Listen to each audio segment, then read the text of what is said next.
Okay, so perfect is definitely a strong word, but the iPhone XR brings a lot to the table. There are still issues with it, of course, but it almost is perfect. Now, when I say perfect, I don't mean it has every single feature or it has the best specs, but that it checks pretty much every box that your average consumer would want. It does have some areas that I think do need improvement, but they're not deal breakers, and it pretty much gives you everything you'd want, especially in an iPhone. Okay, so let's get all the kind of not controversial stuff out of the way. The iPhone XR is the quote-unquote budget version of the iPhone XS, and Apple kind of played an interesting trick here. They raised the price of their premium phone, and now their cheap phone is like the same price that the old expensive phone used to cost. It's a mind trick there, but now everyone's calling the XR the budget phone.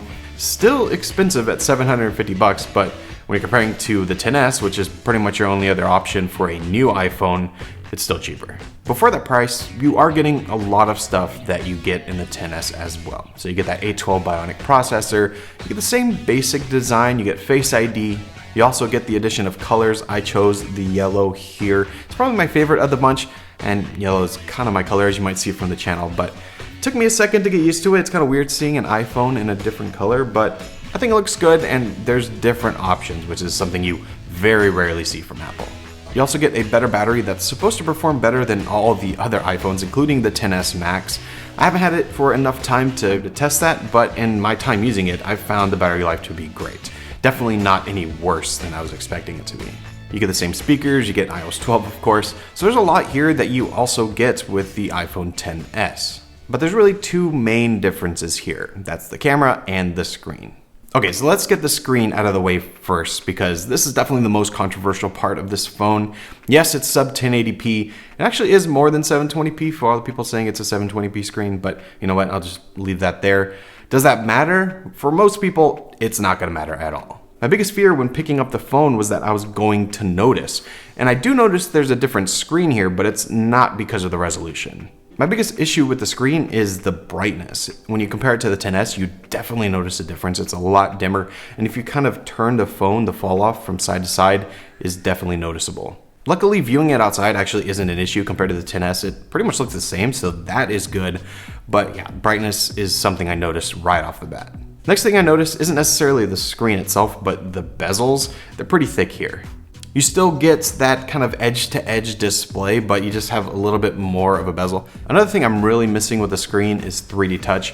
I knew I used it a good amount, but I didn't know I use it as much as I do. And like when I'm in Instagram or looking at links, I miss having that ability to just kind of pop into something. I wish that was here. Yes, you have the kind of fake version with the long hold, but it doesn't work everywhere that 3D touch does. I wish that was here with the XR. And do I notice the resolution difference? Yeah, I do. I can see it if I hold them really close and compare them to the XS, but using it day to day, it really doesn't make that much of a difference. Probably the bigger thing in that category is that it's not OLED, it's still an LCD. So if you're looking at something that's black, for instance, in the camera, I was taking video and I noticed black bars on the side, where on the XS, those are just actually black, so it looks like it blends into the phone. Those are little things I noticed because I use a lot of different phones, but in no way do I think they are deal breakers. And I wondered to myself how much of this is because I use a XS every day. If I was upgrading from an iPhone 6, 7, or 8, I don't think I would have an issue with the screen at all. I wouldn't notice the difference from OLED because I never owned an OLED phone. So having that comparison, I think, really lets me nitpick more. I just don't think the screen is a deal breaker at all. So now let's move to the rear single camera. This is one area that I was kind of worried about. So it's the same main camera that you get on the iPhone XS, which is excellent. I think this, I'm just gonna say it, I think this is the best camera that you can get on the phone, but it's that same 12 megapixel shooter that's all new this year. And for the most part, it performs exactly the same as it does on the XS. You still get that smart HDR, which gives you a good balance of highlights and darks. You get the new processing and just the new optics overall. I am, however, really missing having that second lens. I use the telephoto lens on my XS probably 80% of the time. It just lets you get closer. It gives you an actual different look to the image. It's not just like a digital zoom. But there is one thing that I really like about this camera that isn't perfect just yet, but I wish I had it on the XS, and that's portrait mode with the wide angle lens.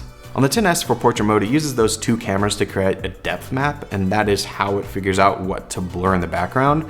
whereas on the iPhone XR, it's not doing that because it doesn't have that second lens. So instead, it's all software. It's kind of like what the Pixel does.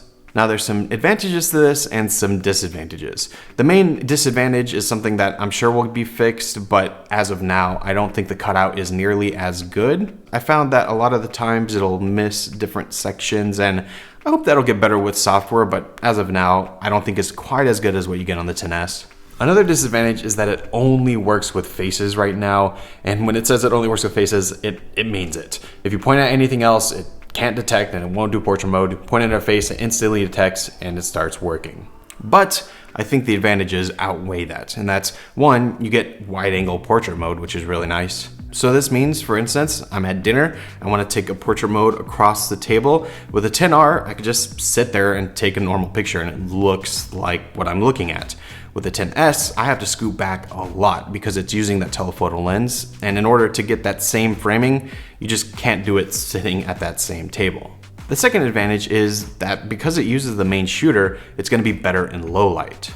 There's an f1.8 aperture and that larger sensor, so it's going to be gathering more data, and when you compare it to the iPhone XS, you definitely see a difference in just the overall processing. It looks better on the XR. This is one feature that, although, like I said, it's not perfect, I wish they brought this over to the XS because it's just a software thing. There's no reason why they couldn't bring that over. I really like this on the XR. So is the XR technically perfect? No, not even close. But if you're looking for an iPhone that checks pretty much every single box, including price, you really can't go wrong with the iPhone XR. Yes, there are shortcomings and there's things that I wish were fixed, but it's not a deal breaker, and I think if you buy this phone, you're going to enjoy it. But that is just my opinion. If you've used the XR or you're thinking about getting it, or you absolutely hate the idea of this phone, let me know down below in the comments your thoughts. I'm really interested to see what you think. I hope you enjoyed this video. I want to thank you all so much for watching. It really means a lot. Again, my name is Matt, and I'll see you next time. See ya.